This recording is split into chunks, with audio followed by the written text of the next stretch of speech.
আল্লাহর বান্দা যখন যুবক দরজাত যখন টাকা দিতেছেন, মা ও মা আমি আর কোনোদিন অন্যায় করব না মা গো,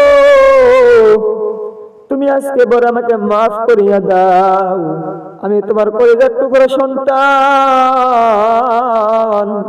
আমি আর কোনোদিন ভুল করব না মা, তুমি আমাকে মাফ করিয়া দাও, তুমি আমাকে মাফ করিয়া দাও। এই কথা শোনার পর মার মনটা নরম হয়ে গিয়েছে।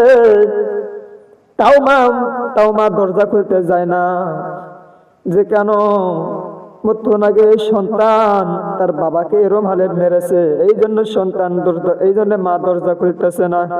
মা ডাকতে বলতেছেন, হে সন্তান তুই চলে যা, তোর মতো সন্তান আমার দরকার নাই, তুই চলে যা, তোর মতো সন্তান আমার কোনো দরকার নাই। এই কথা বলার পর আল্লাহর বান্দা যুবক ডাকতে বলতেছেন, মা গো মা